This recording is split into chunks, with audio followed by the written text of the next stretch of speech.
Tava falando sobre Cabidela. E Cabidela ela é uma música lançada pela banda Seu Pereira e Coletivo 401. E ela é uma das minhas músicas favoritas, né? Eu acho que é até engraçado, né? Se a gente for listar minhas músicas favoritas, porque é Cálice do Chico Buarque, Cabidela e Jesus Chorou do Racionais, né? Uma composição um pouco estranha, né? Das minhas músicas favoritas, mas de qualquer forma, né? As músicas elas passam, elas fazem parte da nossa vida, né? E vão, né?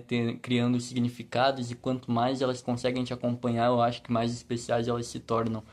E essas músicas elas conseguiram me acompanhar por um tempo muito até um tempo presente, né? Então eu acredito que essas são minhas músicas favoritas, que você pode mencionar, e ótimas músicas, né?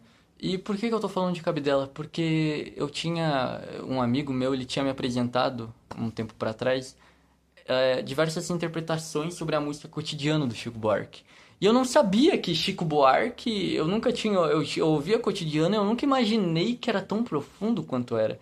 Entende? Eu abri os comentários do YouTube e eu vi 501 interpretações, uma miríade de interpretações diferentes que eu nunca cheguei a imaginar que existissem, entende? Tipo, eu ouvi a música, entendi aquilo lá literalmente e não cheguei a nunca criar alguma coisa na minha cabeça. E quando eu vi aquilo ali, eu fiquei maravilhado. Lógico, era uma das músicas que fazia mais parte do meu cotidiano, né?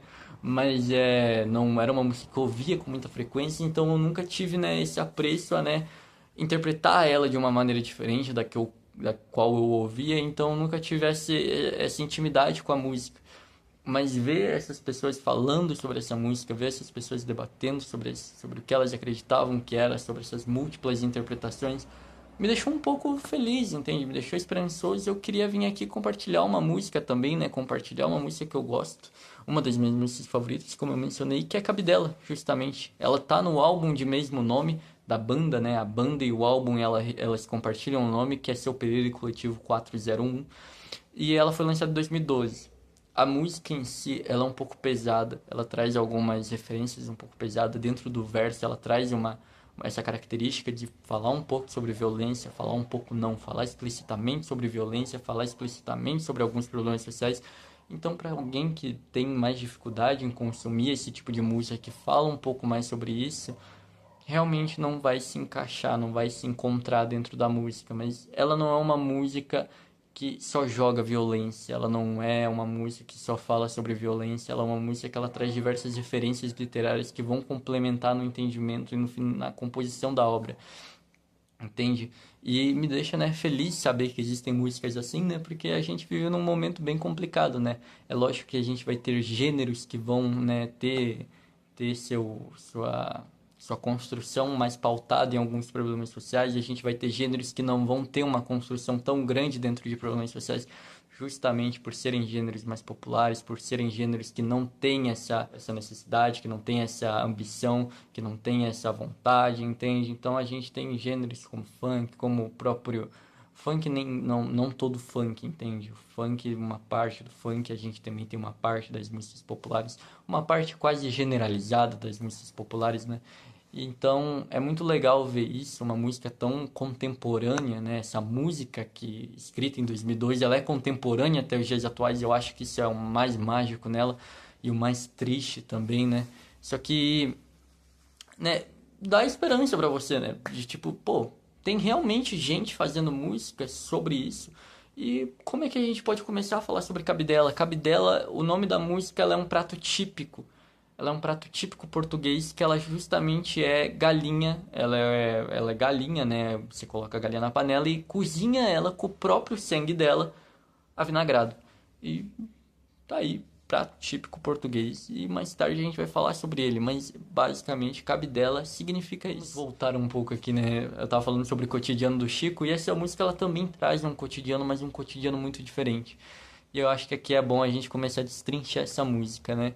Ela, ela, ela, ela fez parte de um contexto onde a violência ela era muito aflorada, a violência ainda é muito aflorada, e quando a gente para falar nessa violência, se torna um gênero um pouco confuso, né? Quando a gente vai falar de violência, porque a gente, né, foi colonizado da maneira que foi, a gente abaixou a cabeça para que a gente tinha que abaixar a cabeça, a gente viu alguns massacres acontecendo dentro do nosso território, a gente tem todo esse passado, né, de faroeste. Isso é uma coisa muito interessante, porque se a gente for analisar Cabidela como a gente analisa um filme, a gente veria claramente essa referência ao western, né? A gente veria claramente essa referência ao Far West, né? Que a gente tem o faroeste americano. Esse faroeste ficou famoso, né? Com os filmes norte-americanos, que ficou famoso com o Velho Oeste Spaghetti, que veio depois, que, né, foi uma premissa que veio da Europa para os Estados Unidos, e daí criou todo aquele cinema, aquele marketing, aqueles 1000 filmes de faroeste, né, que concretizaram o que a gente entende hoje no gênero,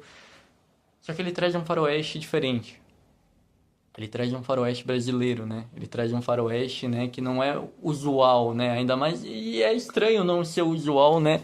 A gente, como brasileiro, não está acostumado com esse faroeste nosso.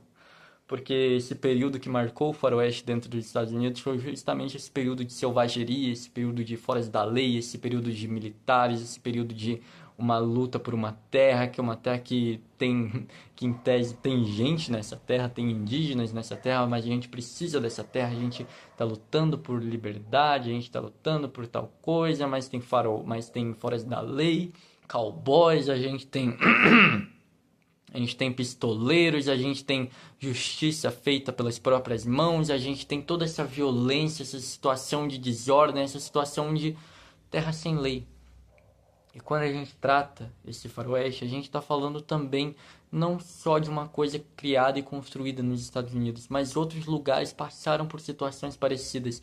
Esse tema de faroeste ele pode ser recorrente em outras sociedades, em outros modelos, como foi o nosso caso aqui no Brasil.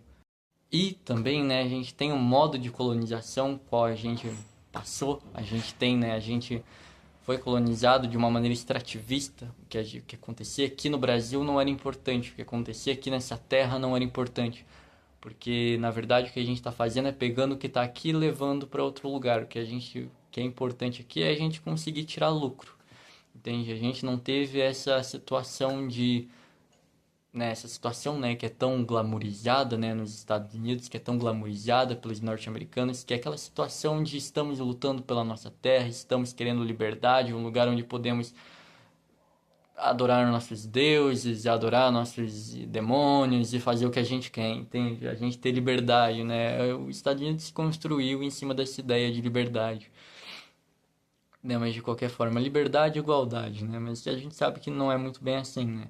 A gente tem nos Estados Unidos sim uma segregação, a gente tem problemas sociais, tantos problemas sociais, né? E de certa forma fica mais como uma história para uma história para boi dormir. Mas, né? Vamos falar sobre o Brasil? Vamos, porque a gente tá falando de Seu Pereira e Coletivo 401 e a gente tá falando de Cabidela. E ela tem, né, esse gênero de faroeste, ela cita em alguns trechos, né, tipo, segundo estrofe, se não me engano, ele já fala, ou na terceira estrofe, ele já fala: treme o calor no asfalto no clima de bang bang. Então a gente já tem, né, esse bang bang, né, que é, né, o bang bang, né, ele se popularizou, né, no gênero de western, né, e treme o calor no asfalto, né, traz isso para um período contemporâneo. Eu acho maravilhoso como ele faz isso, né, de trazer uma referência e atualizar ela, trazer ela para nossa contemporaneidade. E cabe dela é justamente isso. Ele fala sobre o contemporâneo, ele fala sobre o que está acontecendo agora, né? E ele brilha, né? Vamos começar a falar um pouco mais sobre a letra, né? Antes que a gente se estenda demais, né? Porque eu me estendi por 20 minutos, 28 minutos falando sobre essa música e eu perdi o vídeo que eu tinha feito. Então vamos falar mais rapidamente, né? Eu indico que vocês vão ver Cabidela, ver não, né? Assistir, ouvir Cabidela, porque ela é uma música maravilhosa, ela é uma música perfeita, ela é uma música incrível. Perfeita eu acho que, né? Perfeita eu acho que não dá pra se dizer, mas ela é uma música muito boa. O que eu tô fazendo aqui é justamente tentar passar pra vocês minha experiência vendo essa música, minha interpretação dessa música e chegando vocês a irem lá e tirarem as próprias interpretações, né? Porque de fato, né, cada autor vai entender a música de uma maneira diferente, e essa é a graça da música, né? Quando ela sai do autor, ela já e tá na mão de quem tá consumindo aquilo. Quem tá consumindo é quem dita as regras daquilo que ela tá consumindo, é quem dita que ela vai entender, o que ela vai ouvir, o que ela vai levar como importante. Então, aquilo lá não se torna mais uma obra do autor, aquilo lá se torna uma obra de quem consome. E eu acho que, né, é muito importante vocês irem ouvir a música. Se vocês gostam desse tipo de música, ela é um MPB, Ela é um MPB de faroeste, né? Até interessante ressaltar isso. Mas é muito interessante vocês irem ouvir a música. Mas ela começa, né? Com cheiro de sangue, rastro de bala. Ela começa, né, com essa frase, cheiro de sangue, rastro de bala, no primeiro verso e continua, não me abala tanto quanto uma família com fome. Ele já traz logo essa situação. O cheiro de sangue, o rastro de bala não me abala tanto quanto uma família com fome. A gente tem alguns problemas, mas não são tão grandes quanto o problema da fome. É interessante isso, como é que ele traz. E daí, para matar a fome, ele traz já no próximo verso: para matar a fome, o homem mata um leão por dia, por muito menos mata um homem. Olha que legal. Olha que legal essa analogia que ele faz e como ele subverte, né? Para matar a fome, o homem mata um leão por dia. Esse ditado popular, né? Que matar um leão por dia, né? Não. Para matar a fome, o homem mata um leão por dia. E por muito menos mata um homem. Já mostra, eu acho isso incrível, né? E aí tem um toque muito engraçado, muito legal, porque em Vidas Secas, do Graciliano Ramos, isso é uma coisa que o autor faz várias vezes e que eu acho uma sacada muito interessante, que é justamente fazer essa analogia entre ser humano e animal. O Graciliano Ramos, ele vive comparando o personagem principal, que é o Fabiano, e a família do Fabiano, com animais. Porque às vezes eles são piores que um animal, às vezes ele faz aquela comparação chucra, entende? Ele compara o Fabiano com um animal, ele é mais animal do que gente. Ele chega numa cidade, ele vê aquele povo civilizado, usando roupas, se vestindo corretamente, se vestindo de uma maneira completamente diferente da dele, agindo com normas, falando palavras que ele não sabe o que significa. Ele é mais um animal do que uma pessoa. Entende? Toda essa humanização, essa desumanização que acontece dentro do livro. E é muito incrível como o próprio autor dentro de Cabidela, ele faz isso também, que para matar a fome, o homem mata um leão por dia. Por muito menos mata um homem. Olha que legal. A gente tem essa jogada de valores, né? Tipo, para matar a fome, o homem mata um leão. Mas por muito menos mata um homem. Então um leão tá valendo mais que um homem, né? Né, justamente aí que entra aquela frase, né, do matar um leão por dia, né, que no Brasil nem existe leão, né, pra gente para pensar, nem existe leão no Brasil, imagina, deve ter leão em zoológico, então, tipo, imagina a quantidade de pessoa que vai cacetar um leão no zoológico, não pode, então por isso que o cara tá no zoológico, entende? Mas, tipo assim, ele continua a música, né, por muito menos mata um homem, e depois ele vem com essa, né, tá faltando leão no sertão, tá faltando leão na favela, tá faltando leão no subúrbio. Ou seja, ele fala que um homem mata um homem por muito menos do que ele mata um leão. E ele fala que tá faltando leão nesses lugares. Tá faltando leão na favela, tá faltando leão no subúrbio, tá faltando leão no sertão. Ou seja, o homem tá matando homem como se não fosse nada. E é um cenário de violência, né? É o cenário de violência que a gente vive. O povo tá matando cachorro a grito, gato, cadela. A moela tá roncando. O cano deu o disparo. Olha que interessante, né? A moela tá roncando, o cano deu o disparo. É bala comendo gente, é gente comendo barro. Aí chega outro momento, né, que ele faz essa troca, né, que é bala comendo gente, é gente comendo barro. É barro, é lama preta, é berro de mãe aflita, é berro de mãe aflita. Será que morreu de morte matada ou morte morrida? Aí, né, entra a referência, né, a Morte e Vida Severina, poema do João Cabral de Melo. A gente tem justamente, né, essa situação, né, da mãe aflita perguntando: será que meu filho morreu de morte matada ou morte morrida? Né, que é uma coisa comum, né, uma frase comum assim do dia a dia, né? Se eu ouvir esses dias, eu tava mexendo no celular, do nada apareceu minha mãe me mandando mensagem falando que tinham matado o borracheiro aqui da rua. Ele tinha sido morto de morte matada. E eu lembro que gerou uma situação até engraçada, né? Porque minha mãe, ela foi criada no Rio Grande do Sul. Eu não imaginava que ela soubesse dessa expressão. E ela chegou pra mim e falou que ele tinha morrido de morte matada. E como isso soou natural, né? Tipo, o borracheiro da minha rua morreu de morte matada. Mataram ele, assassinaram ele. O que significa, né? Significa isso. Morreu de morte matada, ele não morreu de uma causa natural. Será que meu filho morreu porque ele foi assassinado? Ou será que meu filho morreu por uma causa natural, entende? Por algum problema no coração, porque alguma coisa aconteceu? Não. Mataram ele, entendeu? E daí é muito engraçado, porque o borracheiro ele fica algumas esquinas da minha casa, né? E isso aconteceu e já não se fala mais sobre isso, já não se lembra mais sobre isso, porque a vida continua na próxima esquina. E é justamente o próximo verso da música Cabidela, né? A vida continua na próxima esquina. Ele traz carreira de pivete. Quando ele traz carreira de pivete, ele tá falando justamente, a ideia do autor, né, é justamente carreira de pivete, né? Carreira de pivete. Você pensa a primeira coisa, uma carreira profissional, uma carreira de alguém que está trabalhando de cocaína. Ele termina o verso falando de cocaína. Carreira de pivete de cocaína. Pipoco de carabina. Foco na carnificina. Se a gente for falar de foco na carnificina, é meio óbvio, né, do que a gente está falando, né? Porque a gente foca na carnificina, né? A gente foca nessas coisas, a gente foca na guerra da Ucrânia quando ela tá causando mortes. A gente foca na guerra da Ucrânia quando aparece algum vídeo de um soldado russo sendo bombardeado dentro de um bunker, de um soldado ucraniano sendo bombardeado. E agora, né, não se fala mais de guerra na Rússia, a gente tá falando do Oriente Médio, porque é o que tá rendendo mídia, porque é o que tá rendendo manchete, porque é o que tá rendendo, que tá mantendo essa máquina da imprensa rodando, que é justamente essa desgraça, essa carnificina. O medo se dissemina, o analista examina, morte e vida severina. Agora a gente tem, né, essa referência clara, a morte e vida severina, e antes disso ele fala lampião e lamparina. Justamente para, né, enfatizar essa ideia do que eu falei de sertão, de faroeste, do nosso sertão que a gente tem dentro do Brasil, né? Porque quando eu falei sobre faroeste, a gente está falando justamente sobre isso, né? Essa imagem que a gente tem do sertão, dos pistoleiros, do exército, dos militares, né, no caso.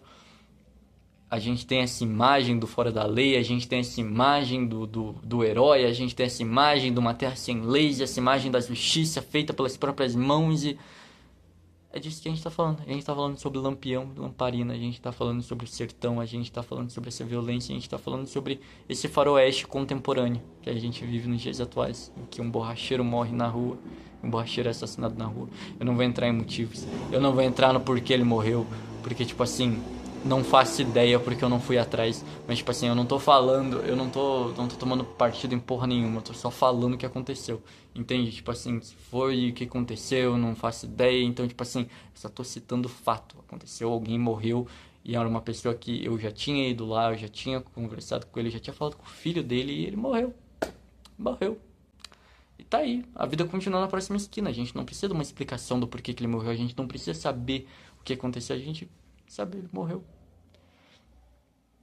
E daí ele continua, né? Agora eu quero que tu diga o nome de 5 meninas que morreram de inanição. Agora a música ela fica um pouco mais pesada, mas ela tem um motivo. Quando ele pergunta pra você o nome de 5 meninas que morreram de inanição, ele tá justamente te perguntando, ele tá justamente esse paralelo com a gente esquece das coisas, a gente esquece das desgraças, a gente tende a não se lembrar. A gente não se lembra. A gente não lembra o nome de 5 meninas que morreram de inanição. Isso é muito legal porque tem um estudo feito por uma mulher. Ela é norte-americana, ela é estadunidense. O nome dela é Nancy Hughes. Ela tem um livro chamado Death Without Weeping. Se você quiser procurar, eu acho que o nome dela é Morte Sem Luto. Morte sem... eu acho que em português está traduzido como Morte Sem Luto.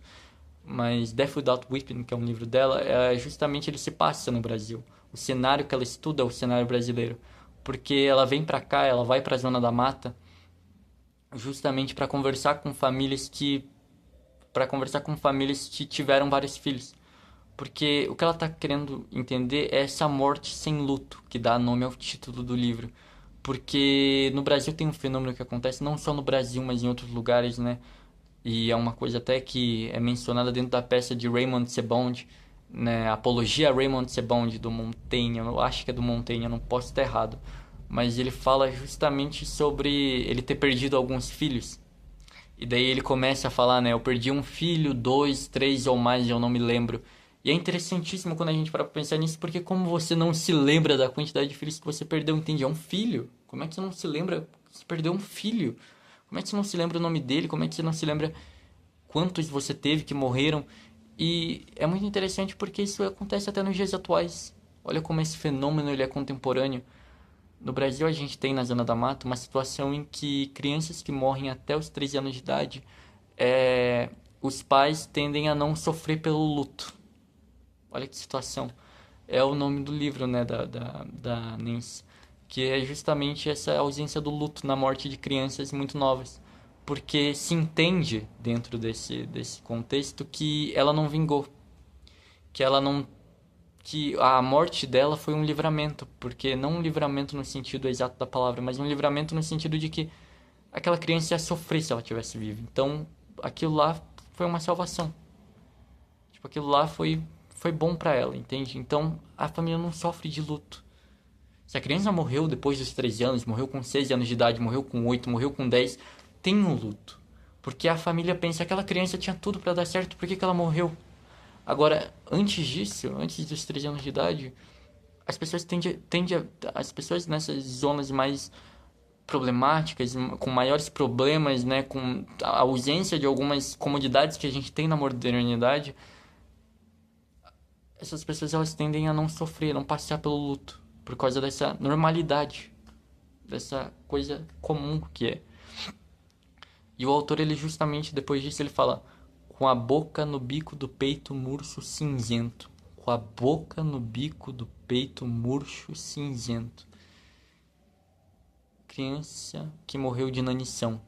Com a boca no bico do peito murcho cinzento. Ou seja, né, a mãe não tinha nutriente, não tinha uma alimentação suficiente para conseguir amamentar o próprio filho. Não conseguia ter leite para amamentar o próprio filho. E a criança morreu por causa disso, morreu de inanição. É realmente uma música muito pesada nesse sentido, né? Mas que eu recomendo que vocês vão ouvir, vocês vão tirar até mais interpretação do que eu. Só que, após isso, né? Ela fala, pega um caixote, faz um caixão. Pega um caixote que é pequeno por causa, né, do corpo da criança, né? Que é pequeno também. E faz um caixão, que, né, qual a condição de uma família, né, de comprar um caixão. O caixão, ele é uma coisa cara, o caixão, ele é uma coisa, tipo assim, não é em tempos antigos até, né, não é só recente que um caixão é muito caro. Enterra na cova do esquecimento. E termina, né, a estrofe assim: enterra na cova do esquecimento, porque justamente a vida continua na próxima esquina. A gente se esquece, a gente não lembra do nome dessas 5 meninas. E a gente não se lembra do nome de muita coisa, de muita gente, A pandemia tava aí um tempo atrás e cá entre nós a gente não se lembra o nome das pessoas. A gente não se lembra o nome de alguns familiares nossos. É lógico que esse familiar ele é muito próximo, a gente vai acabar tendo essa lembrança um pouco mais viva. Mas a gente acaba se esquecendo o nome de todo mundo que sucumbiu ao Covid, o nome de pessoas importantes da nossa família que acabaram sucumbindo ao Covid. E, no fim, é isso, né? Eu tive uma conversa com a minha psicóloga um tempo atrás e a gente acaba se esquecendo dessas coisas porque, na verdade, faz bem pra gente esquecer. Porque se a gente não vive em agonia, né? A gente precisa se esquecer de algumas coisas ruins que acontecem pra gente conseguir seguir a vida. E treme, né? Agora aquela parte, né? Icônica parte que deixa clara essa referência ao faroeste, né? Western, que é justamente treme o calor no asfalto num clima de bang bang. Rastro de bala, cheiro de sangue. E vai para um momento que é fenomenal nessa música, que é o refrão.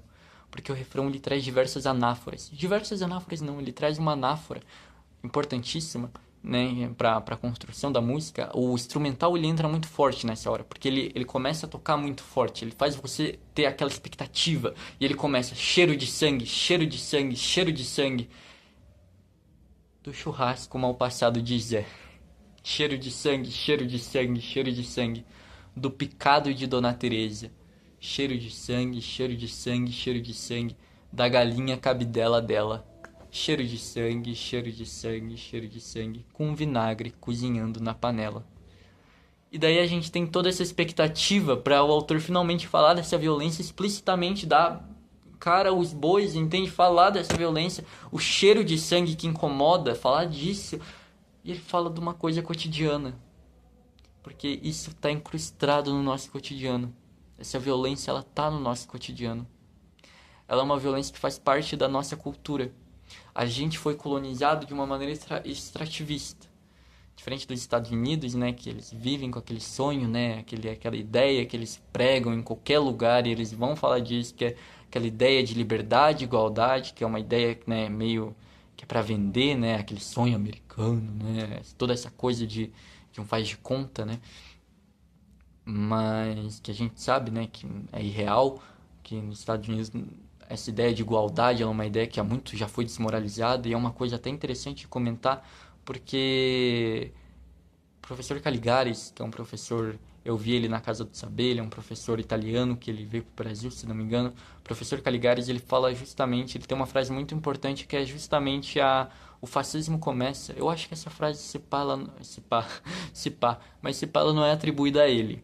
Ele tá puxando de outro autor, mas aí eu não vou me lembrar. Aí eu tô citando a fonte, mas eu não tô falando qual fonte que a fonte pegou. Entende? Mas assim, eu ouvi do professor Caligares que ele falou que um vizinho dele, que o tio dele do vizinho, entende? Então, não, tô brincando. Mas tipo assim, ele fala sobre, ele tem essa frase, né, que o fascismo ele começa quando a gente começa a rir de piadas erradas. E eu acho que é um momento bom para ressaltar que nos Estados Unidos agora tá acontecendo um monte de piadas envolvendo George Floyd, eu acho que é o nome do, do rapaz que tinha sido morto por um policial asfixiado. E é muito interessante como isso está acontecendo nas mídias atualmente, no Instagram e em outros lugares, que muito se faz piada com esse caso. E eu acho isso um tremendo, né, reflexo, né, dos dias atuais, que a gente está realmente indo para um caminho um pouquinho ruim, né? A gente está indo para um caminho um pouquinho. A gente vê essa ascensão, né, de líderes mais autoritários, a gente vê essa ascensão de líderes com esse discurso menos real, menos pautado na realidade, mais pautado num sentimentalismo. Aí a gente vê que a gente está indo para um caminho parecido com aquele caminho que foi o caminho que deu origem ao fascismo italiano, que deu origem ao nazismo na Segunda Guerra Mundial, ou a Segunda Guerra Mundial não, né, antes da Segunda Guerra Mundial. Porque no início, né, a gente pode até fazer essa piada aqui, né, piada, né, entre aspas, aquele humor dantesco, né, a gente pode até falar que, né, no início do partido nazista, o Hitler ele não tava palestrando, ele estava contando piada. Ele tava falando piada, ele tava brincando. A gente tá falando, né, sobre... Eu tive que cortar aqui, mas a gente tá falando também, né, eu tinha parado para falar, né, sobre esse caso do George Floyd, mas eu tava falando sobre extrativismo, né? A gente foi colonizado, né, nesse extrativismo, como eu já tinha falado antes. Vieram pra cá, pegaram o que precisavam e dane-se o que tem aqui. A gente precisa levar pra lá, a gente precisa cuidar de outro lugar. O que tá aqui, ele só serve enquanto for sustentável, enquanto estiver rendendo. Né? A gente abaixou a cabeça, a gente teve escravos até muito tempo depois do fim da escravidão em outros lugares do mundo. A gente teve situações horríveis, a gente não se recorda nem desse passado recente, entende? Entende? Tipo, o quão contemporâneo foi isso. E o quão contemporâneo é se a gente for em algumas fazendas, em alguns lugares mais afastados, em alguns lugares onde não se tem um real conhecimento e ver o que acontece dentro desses lugares, né? Então, realmente, o mundo de hoje ele é uma peça de teatro, né? De quase, né? Dessa maneira que a gente pode imaginar. E esse passado extrativista, ele ressalta, né? Toda essa brutalidade do colonizador com o colonizado, toda essa brutalidade que a gente tem, esse colonialismo que a gente sofreu, que a gente sofre até hoje. A gente é muito acostumado a baixar a cabeça, a gente tende a ver figuras de poder, a gente tende a respeitar elas independente do que elas estejam fazendo, a gente tende a não se preocupar com a violência, a gente tende a aplaudir a violência, a gente tende a aplaudir a violência, no nosso dia a dia a gente aplaude a violência. Se a gente vê um policial pegando um cara e botando ele no escapamento da moto e girando a moto pra fazer ela roncar o máximo que ela puder, entende? Estourar o tímpano do cara, a gente tá tipo. Vai ter 1000 pessoas em volta olhando e batendo palma para aquilo, vai ter 1000 pessoas no celular ali, vendo o vídeo gravado, postado no Instagram e falando: Nossa, eu acho que eu nunca pensei que eu ia bater palma pra violência policial, para o abuso de poder. Porque a gente. Eu não tô falando quem tá certo, quem tá errado, eu tô falando do que acontece, eu tô falando do que a gente tende a ver no nosso dia a dia. A gente tende a ver essas figuras de poder como do mesmo jeito que a gente vê, né? Do mesmo jeito que a gente adora nossos ídolos, que a gente adora nossos deuses, que a gente adora. Entende? E é uma coisa complicada, né? É uma figura do colonizado. E ele continua. Ele continua a música, ele fala. Só que antes da gente falar dessa parte, dessa próxima parte, vamos voltar um pouco porque eu tinha esquecido, né, de falar de Cabidela. Afinal, o que Cabidela, né? O que Cabidela tem a ver? Cabidela, né, eu falei, né, que é a galinha cozinhada no próprio sangue vinagrado, mas cabidela é um prato típico português. Se você prestou atenção, né, eu acho que não tem momento melhor pra gente falar, né, do que se trata, né, porque essa violência, esses problemas, não todos os problemas, lógico, é inegável que alguns problemas foram uma construção, outros problemas foram uma coisa que vieram mais especificamente de algum lugar, entende? Mas essa violência que a gente sofre, essa violência que a gente tem, ela é uma coisa trazida dessa nossa colonização. Então, cabidela justamente vem para remeter. Cabidela é um prato típico português. Cabidela é um prato típico português. Cabidela não é um prato brasileiro. Cabidela não é um prato de outro, ou típico de outra cultura. Não, ele é um prato típico português. Porque essa violência ela começou quando o português chegou no Brasil. Quando o português escravizou os indígenas e viu que os indígenas eles eram mais resistentes do que pareciam. Eles fugiam, eles se matavam, eles preferiam não trabalhar e daí trouxeram os escravos da África. Trouxeram os escravos da África porque esses tinha toda aquela ideia de que pessoas negras elas eram feitas para servir, pessoas negras elas eram feitas, elas tinham uma parte maior no cérebro, que elas tinham que servir, que elas foram feitas para isso. Entende? Tem todo esse preconceito, né? Tem todo esse preconceito que mais tarde a gente vai preferir contratar estrangeiro para trabalhar dentro das fazendas porque a gente não consegue pagar um trabalhador que seja escravizado, que tenha passado que tenha sido escravizado, né? Porque esse termo escravo, ele é o único termo, um dos únicos termos que eu tenho esse real problema, esse termo escravos e o termo americano. O termo escravos para mim é escravizado, porque escravo não é a vida do cara não foi ser escravo, ele foi escravizado. Agora também americano para se referir a estadunidense para mim é bobagem. Eu acho isso maravilhoso, porque a gente pode se referir a americano como estadunidense. Porque olha que maravilha, a gente é a gente é brasileiro, existe essa palavra estadunidense. Porque eu lembro de ter visto um vídeo há muito tempo atrás de um americano falando: vocês esperam que chamem a gente quê? De Estadunians? E daí, tipo, a gente chama eles de Estadunians, teoricamente, né? Porque a gente chama eles de estadunidenses, então se fudeu. Talvez vocês não consigam se chamar de Estadunians, mas a gente consegue chamar vocês de estadunidenses. Então tá certo, né? Mas Cabidela justamente vem pra remeter a isso. Eu acho isso uma sacada incrível. É lógico que é uma interpretação minha. Eu sou maluco da cabeça, então tipo assim, ouça a música, você vai pegar muitas mais referências, você vai entender a música de uma maneira completamente diferente. E daí ele continua, né? Cheiro de sangue, rastro de bala, não me abala tanto quanto aquele pivete pedinte. Hoje é um pedinte, amanhã um ladino. O menino crescendo, o diabo sorrindo. A polícia matando, traficante vendendo. O menor cheirando cola no calor do meio-dia. De novo, né, alguns versos fortes da música, né, que vem logo em seguida dessa anáfora que traga dentro do refrão, mas né, de novo, cheiro de sangue, rastro de bala, não me abala tanto quanto um pivete pedinte, né, a gente tem várias situações que a gente vê isso, né, garoto pedinte na rua, no semáforo, em qualquer lugar. Amanhã ele tá roubando, depois ele tá crescendo, depois a brutalidade policial que a gente tem nos dias atuais. Esse moleque vai se envolver em algum lugar porque é o caminho mais fácil. O caminho mais fácil, eu nem diria que é o caminho mais fácil, é o único caminho que se tem, né? Porque a gente acredita, né, nessa ideia do que o ser humano ele é condenado a ser livre, né? Essa ideia do que o ser humano ele é condenado a ser livre, ela traz diversas, né? Ela até, né? Ela já é antagônica no seu ser, porque, né? O ser humano é condenado como a ser livre, como ele é condenado a ser livre. São ideias antagônicas.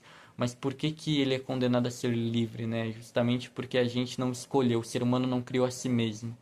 mas a gente, né, tem a liberdade para fazer o que quiser, só que essa liberdade ela é limitada, né? Em alguns momentos ela é limitada, em outros momentos a gente não é livre de fato, né? A gente não é livre de fato. Esse pós-modernismo, né, ele trouxe pra gente o que a gente acredita, né, que é né, essa ideia de narrativas, de que cada sociedade ela é capaz de criar a própria verdade, cada sociedade ela é capaz de produzir a própria verdade, mas tem verdades que não são tão abrasivas quanto outras. Tem verdades que são crimes, tem verdades que são crimes, de fato. Se uma tribo no norte do norte da Oceania, lá pra puta que pariu, lá no leste da Oceania, se essa tribo numa ilha perdida gosta de praticar o canibalismo, ela teoricamente é uma sociedade, ela é uma sociedade, né, que se entende, e ela é capaz de produzir a própria verdade, ela produz a própria verdade, e canibalismo é uma coisa dentro da cultura dele, só que é uma verdade que vai ser aceita, não é uma verdade que vai ser aceita, não é uma verdade. Então, essa ideia é uma ideia falsa, né, uma ideia que cai por terra, mas de qualquer forma, a gente tem essa ideia do pós-moderno que a gente criou, né, essa ideia de narrativas, e, né, depois a polícia matando, o traficante vendendo, independente de quem a polícia matar, o traficante vai estar vendendo, vai estar alimentando esse ciclo da criança, cheirando cola no calor do meio-dia. É realmente uns versos muito fortes. Um velho pedindo esmola, tocando uma campainha. Essa é a parte que me emociona um pouco, de vez em quando eu tô na rua ouvindo essa música. Mas um velho pedindo esmola, tocando uma campainha. Aí, seu moço, já tem almoço? Algum trocado no bolso para eu completar a passagem? É que eu tô só de passagem. Olha, eu vim lá do cafundó do Judas. Aí me ajuda, aí me ajuda, aí me ajuda. Tenha a misericórdia de um pobre fela da puta. Mano, essa parte eu acho dentro da música, dentro da análise da letra dela, essa é uma das partes que mais me emociona, que mais me choca, que mais me deixa triste, que mais me faz querer lacrimejar. Que é justamente essa, né? Essa ideia do, de um velho pedindo esmola, né? Tocando uma campainha, aí seu moço, já tem almoço, algum trocado no bolso pra eu completar a passagem. É que eu tô só de passagem. Olha, eu vim lá do cafundó do Judas. Ai, me ajuda, ai, me ajuda, ai, me ajuda. Tenha a misericórdia de um pobre fela da puta. O que somos nós se não um bando de fela da puta, né? E depois a música continua, né? E a vida continua na próxima esquina. É muito legal como essa parte é repetida. Ela é repetida durante a letra, ela é repetida em alguns momentos, porque a vida continua na próxima esquina, de qualquer forma, né? O velho tá pedindo esmola, se você passa a próxima esquina já não tá mais lá. Se você passa a próxima esquina já é outro caso, já é outra coisa, já não é outro mundo. Cada esquina é um mundo, né? Eu acho muito legal a gente para pensar dessa forma, né? No ronco do motor, a vida continua no ronco do motor, queimando gasolina. Mói o mundo na usina, mói o dinheiro a propina. Verbo aqui não se destina, confete com serpentina. No chão o sangue germina e a brincadeira termina. No chão o sangue germina e a brincadeira termina. Eu tô mais aqui repetindo pra vocês entenderem do que a música se trata do que realmente mastigando a música e entregando pra vocês, porque eu acho que alguns momentos é bem explícito realmente o que ele quer tratar. Outras partes eu acho que a interpretação é muito pessoal, é muito uma coisa minha, então eu recomendo que vocês ouçam a música e entendam da maneira que vocês quiserem. Continua, né? Agora eu quero que tu diga o nome de 20 meninas. Não é mais 5 meninas, o nome de 20 meninas. Porque tem 20. Porque tem 5, porque tem 1000, porque tem 100, porque tem 200, entende? Tem 2000 que morreram de inanição, com a boca no bico do peito murcho cinzento. Pega o caixote, faz um caixão, enterra na cova do esquecimento. Treme o calor no asfalto num clima de bang bang. Rastro de bala, cheiro de sangue. E a música termina assim. Eu espero que vocês tenham entendido o que eu quis passar aqui, né? Que é a ideia da música. Essa música é realmente uma música muito pesada. Ela é uma música muito boa. Ela tem a referência à Morte e à Vida Severina, né? Esse poema do João Cabral de Melo, que, né, ele traz essa ideia, né? Ele tem até uma frase que é: somos todos severinos, né? A gente é todo mundo. Eu gosto dessa ideia, né? A gente é todo mundo. A gente é todo mundo igual, a gente tá todo mundo no mesmo buraco, só que tem coisas que nos distanciam. E a gente vai lidando com a vida quase que do mesmo jeito, né? A gente vai lidando com a vida, né? Tentando encontrar um motivo, tentando encontrar uma motivação para continuar vivo. E são muitas agonias que a gente tem durante a vida, né? E essa música, ela deixa muito claro alguns dos problemas sociais que a gente tem. E, na verdade, esse vídeo inteiro, ele foi só meio que uma vontade minha de conversar, né? Uma vontade minha de falar, de contar um pouco da música, de contar um pouco do que eu ando lendo, do que eu ando consumindo na internet. Eu queria fazer isso há um tempo, eu queria fazer um vídeo mais bem produzido do que esse, só que eu comecei a fazer, só que eu não sou muito bom de edição, não sou muito bom, sou uma pessoa mais ligada na internet, eu não tenho muitas condições para editar direito, né, exatamente o que eu queria fazer.